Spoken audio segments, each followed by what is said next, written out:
The polished marble floor still held the night's cold when a gray mop glided through the empty mathematics building, its soft swishing echoing beneath high vaulted ceilings as fluorescent lights hummed overhead.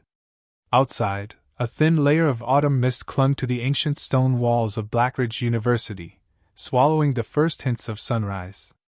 Every classroom door stood closed. Every office window reflected silence. Yet in the center of that quiet building, one man moved with practiced precision, leaving behind nothing but clean floors and invisible footprints. No one who passed him would have imagined that the same steady hands gripping a worn wooden mop once held an idea capable of changing mathematics forever. And no one, not even Daniel Mercer himself, could know that before another sunset, a single insult would force that forgotten truth to begin rising from the shadows. Daniel Mercer pushed the mop bucket toward room 314, the largest lecture hall in the mathematics department. The wheels squeaked softly over the marble before settling into familiar silence. He paused long enough to remove a folded photograph from his breast pocket. The corners had softened from years of careful handling. His daughter smiled from the picture. Lily. 12 years old. Bright eyes. Crooked grin. A school sweater one size too large. Daniel allowed himself the smallest smile before carefully returning the photograph to its place. Then he went back to work. His uniform carried faint traces of lemon disinfectant despite being freshly washed. The sleeves had been neatly stitched where the fabric had begun wearing thin. His black work boots showed years of careful polishing despite countless scratches gathered from service corridors and stairwells. He believed dignity was something a person carried long before anyone chose to notice it. The university certainly didn't. Professors hurried past him every morning balancing coffee cups and research papers without lifting their eyes. Students spoke around him instead of to him, discussing examinations while stepping over freshly cleaned floors that reflected the ceiling lights like still water. Daniel never interrupted. He simply moved aside. Not because he felt smaller than they were. Because peace required less effort than pride. At precisely 6:15 each morning, he emptied every trash bin in the mathematics wing. At 6:32 he polished brass handrails. At 6:48 he checked every classroom. At exactly 7 o'clock he stopped outside the courtyard fountain to drink lukewarm coffee from an old stainless steel thermos. Routine had become a language stronger than grief. Years earlier, grief had nearly erased him. Now routine kept him standing. The morning air drifting through the entrance doors carried the scent of wet leaves and cold stone. Somewhere outside, gardeners rolled equipment across brick pathways while distant church bells announced another ordinary day. Daniel watched students crossing the courtyard. Some looked exhausted. Some anxious. Some excited. Every one of them carried possibilities the future had not yet tested. He hoped Lily would someday walk through gates like these. Not because universities created greatness. Because they should never decide who deserved to pursue it. His phone vibrated. A message. Good luck cleaning the smart people's building, Dad. Science fair today. Don't forget. Daniel smiled. He typed only 3 words. Wouldn't miss it. Then he slipped the phone away. His entire world fit inside that conversation. Inside room 314, preparations for Blackridge University's International Mathematical Frontiers Symposium were already underway. Whiteboards stretched across the front wall beneath enormous projection screens. Long tables waited for distinguished guests arriving from around the world. Crystal water glasses reflected pale morning light, while rows of leather seats stood in perfect alignment. Everything had to be spotless. The symposium mattered enormously. At least according to the banners hanging throughout campus. Daniel quietly emptied waste bins beneath the podium before reaching for a microfiber cloth. His eyes drifted toward the largest whiteboard. Someone had worked late. Complex symbols covered nearly every inch of its surface. Integrals. Matrices. Proof structures. Elegant deductions flowing across the board in neat blue handwriting. He wasn't trying to read them. He simply noticed patterns the way musicians notice rhythm. His gaze settled on one expression near the lower corner. A tiny inconsistency. Barely visible. One assumption introduced on line 9 quietly contradicted the substitution made 4 lines later. Not an arithmetic mistake. A structural one. Tiny. But enough to invalidate everything beneath it. Daniel stared for a moment. Old habits were difficult to silence. Without thinking, he picked up a black marker resting in the tray. One small correction. 3 symbols. A single connecting statement. Nothing more. He stepped back. The proof now flowed naturally again.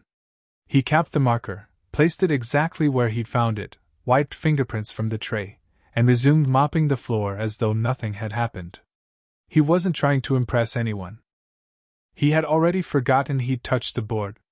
Some knowledge became instinct long before it became memory. Hours later, sunlight poured through towering windows as scholars filled room 314 with conversation. Expensive suits replaced work uniforms.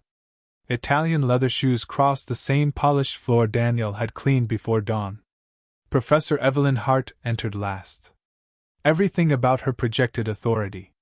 Tailored navy blazer. Silver-framed glasses. Perfect posture. Her reputation reached far beyond Blackridge University. International journals quoted her regularly. Graduate students competed simply to earn a place in her seminars. Confidence surrounded her like expensive perfume. She approached the whiteboard while discussing the morning's keynote presentation with visiting researchers. Then she stopped. Her expression changed. Silence. She looked closer. Someone had altered her proof. Only slightly. But unmistakably. Her jaw tightened. Who touched this board? The room quieted. Graduate assistants exchanged uncertain glances.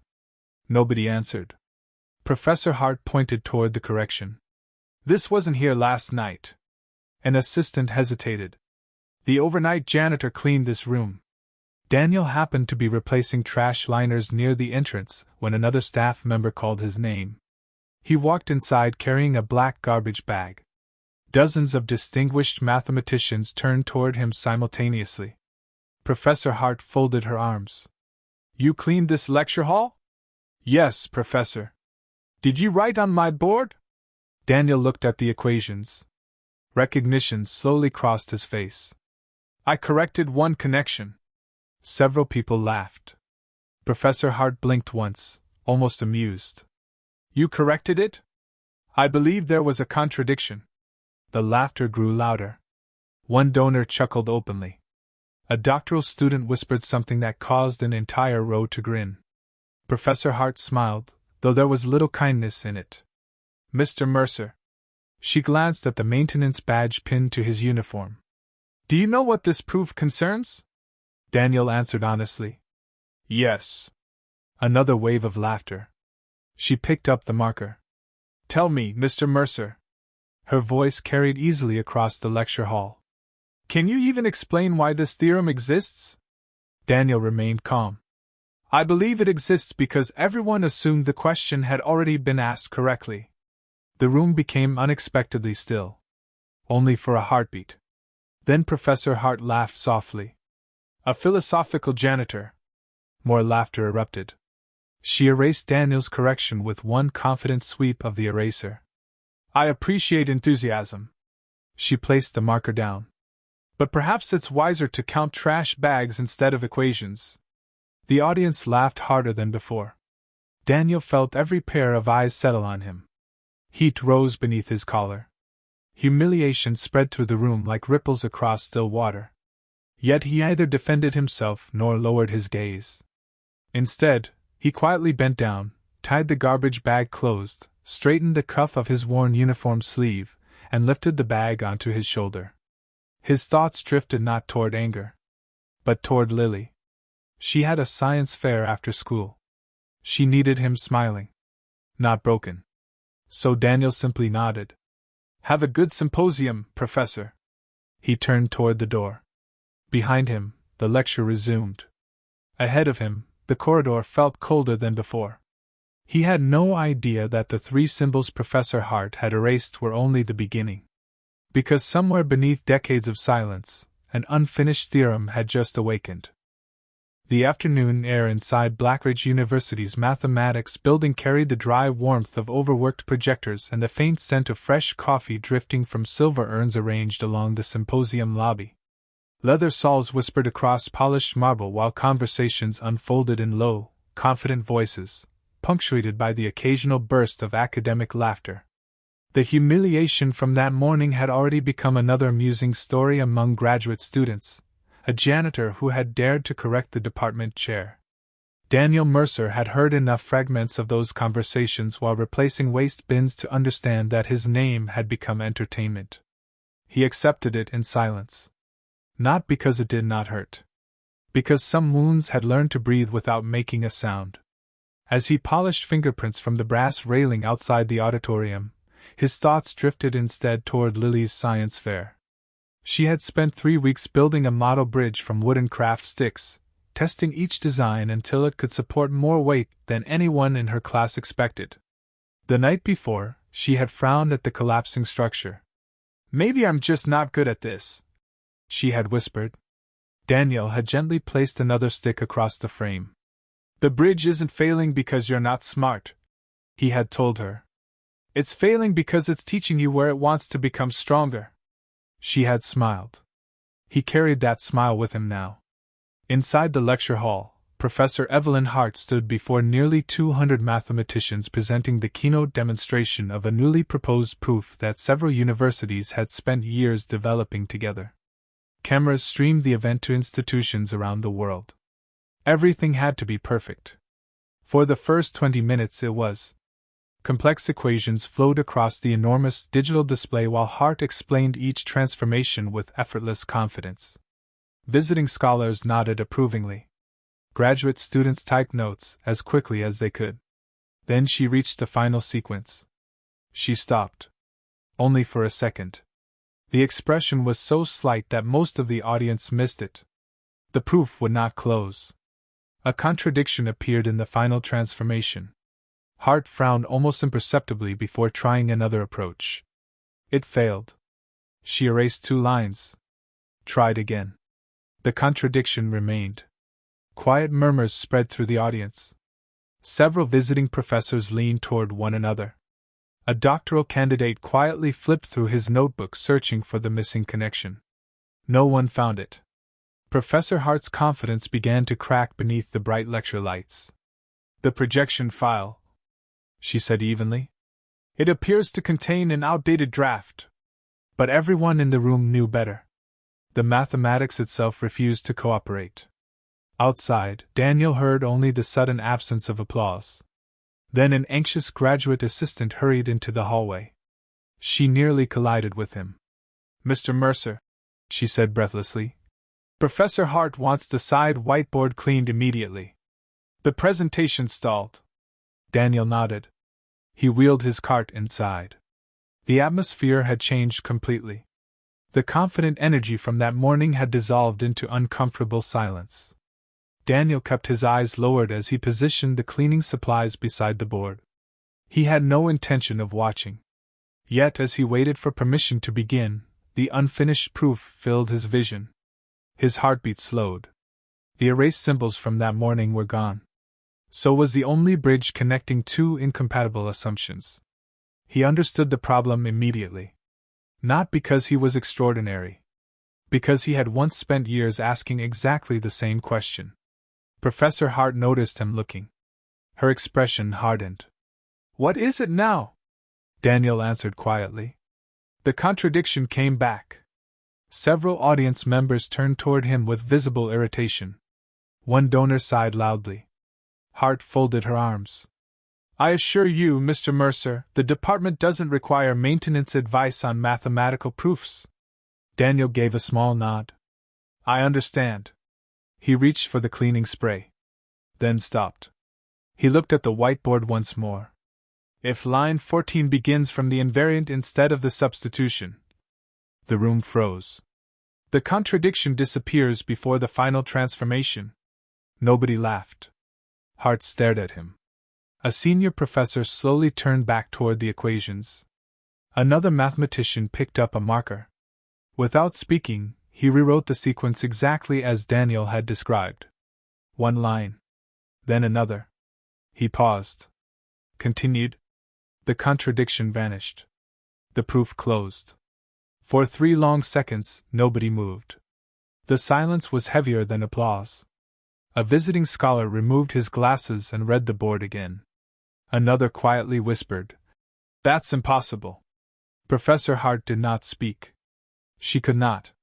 Because the janitor she had mocked only hours earlier had solved, in a single sentence, the obstacle that had halted one of the most prestigious mathematical presentations of the year.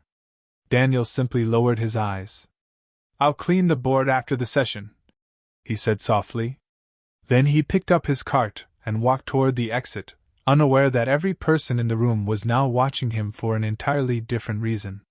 Behind him, the whispers had already begun. Who was he? How could he have seen that? And why was a man capable of solving problems like that pushing a janitor's cart instead of standing behind the podium? Cold rain tapped steadily against the tall windows of Blackridge University's administration building, turning the stone courtyard into a mirror of gray skies and blurred reflections. Inside, fluorescent lights buzzed softly above polished hallways that suddenly felt far less welcoming than they had only days before. Every conversation seemed to stop as Daniel Mercer passed. Shoes paused. Eyes lingered. Whispers followed him like shadows. Word of what had happened in the symposium had spread across campus with astonishing speed. Some called him a genius. Others called him a fraud. Professor Evelyn Hart intended to make sure the second version prevailed. She sat behind a walnut conference table with the university provost and legal counsel, a neat stack of printed documents arranged before her. Her voice remained composed, but beneath its measured cadence lay unmistakable urgency. "A janitor does not accidentally solve an advanced research problem," she said. "Either he obtained confidential material or someone inside this department leaked our work." The provost frowned. "You believe he stole the proof?" "I believe we must investigate before the university becomes an international embarrassment." Those words carried weight. Within hours, Daniel's employee badge was temporarily suspended while administrators reviewed security footage, maintenance logs, and access records. He was asked, not politely, to surrender his keys until the investigation concluded. He complied without protest. The maintenance supervisor avoided meeting his eyes. "I'm sorry, Dan," the older man murmured. "Orders from above." Daniel simply nodded. "I understand."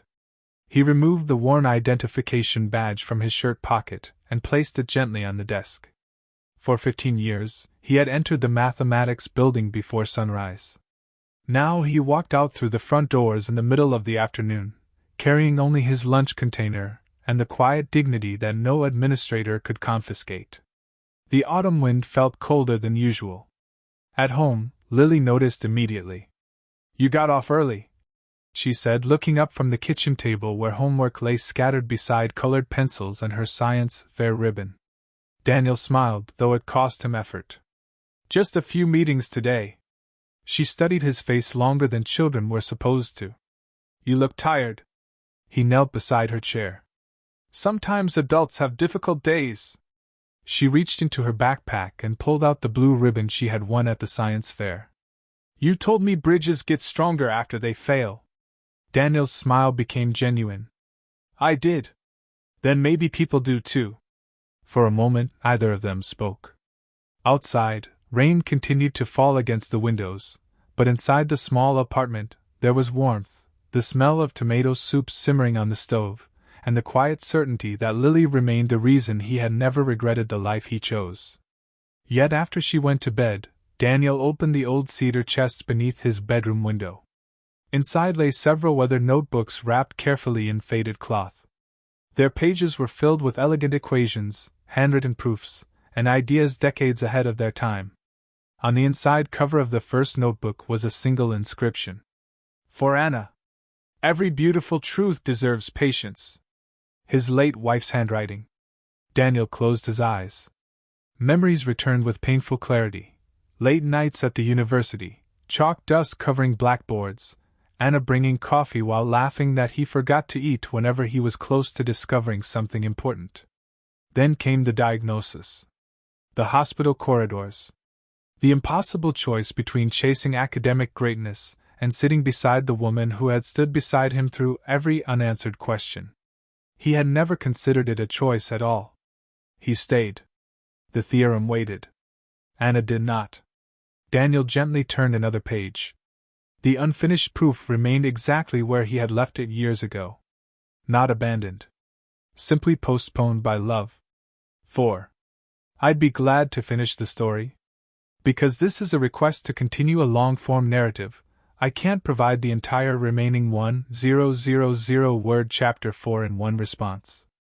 Instead, here's the concluding installment that brings the story to its resolution. Morning sunlight streamed through the tall windows of Blackridge University's Great Hall, casting long rectangles of gold across the polished oak floor. The air carried the faint scent of old books, fresh coffee, and anticipation. Every seat was occupied. Faculty members, trustees, graduate students, visiting scholars, and donors filled the auditorium in quiet expectation.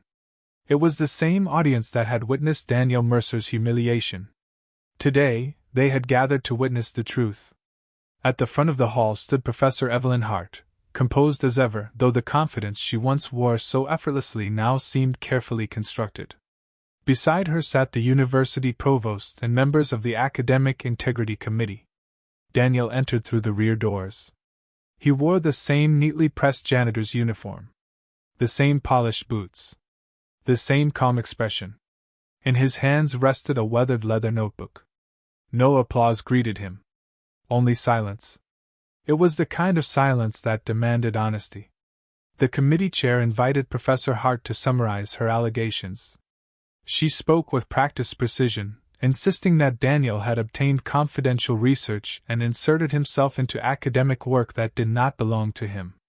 When she finished, the chair turned to Daniel. "Mr. Mercer, do you wish to respond?" Daniel stepped forward. He placed the notebook gently on the table. "I do." His voice remained soft enough that everyone leaned forward to hear. "I did not steal the mathematics." He opened the notebook. Yellowed pages revealed carefully handwritten proofs, dates, revisions, and correspondence spanning nearly 2 decades. The earliest entry had been written years before the symposium research had even begun. A former professor, now retired and attending remotely, appeared on the large screen at the front of the hall. "I recognize those notebooks," the elderly mathematician said. "I supervised Daniel Mercer during his doctoral research. His work was extraordinary." The room remained still. The retired professor continued. "He left the university after his wife became terminally ill. He never abandoned mathematics because he failed. He abandoned it because he chose his family." Daniel said nothing. He did not need to. The notebooks spoke for him. Independent experts examined the pages, comparing dates, research notes, and archived correspondence. Every conclusion pointed in the same direction. Daniel's ideas predated the work presented at the symposium. The connection he had quietly restored on Professor Hart's whiteboard was not an act of interference. It was recognition. One committee member looked toward Professor Hart. "Professor, were you aware of Mr. Mercer's earlier research?" She hesitated. For the first time since anyone in the university could remember, Evelyn Hart searched for words and found none. The silence stretched. Finally, she lowered her eyes. "I came across references years ago." Another pause. "I dismissed them." The admission echoed through the hall more loudly than any raised voice. The committee concluded its review before the audience. Daniel was fully cleared of every accusation. The investigation determined that no theft had occurred. Instead, the university acknowledged that one of its own employees had quietly carried a body of original mathematical work that deserved scholarly recognition. Professor Hart resigned from her position as department chair. Not because Daniel demanded it. Because integrity required it. After the hearing, the provost approached Daniel privately. "We would like to offer you a faculty position." Daniel smiled gently. "I appreciate that."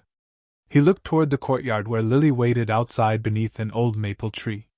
"But I'd like to finish raising my daughter first." The provost nodded. "We'll be here when you're ready." That afternoon, Daniel walked across campus beside Lily. She slipped her hand into his.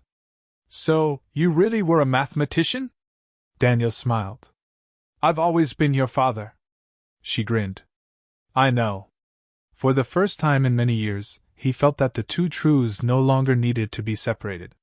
Months later, a lecture hall was quietly renamed in honor of Daniel Mercer's contribution to mathematics. Students entering the room often noticed a simple bronze plaque near the door. It did not list awards. It did not mention prestige. It carried only one sentence. Truth belongs to those who remain faithful to it, even when no one is watching. And perhaps that was the lesson Blackridge University remembered longest. Not that a janitor had humbled professors. Not that a forgotten theorem had changed mathematics. But that dignity does not announce itself, wisdom does not require applause, and the strongest fathers often build futures the world never sees until they quietly step aside and let their children walk into the light.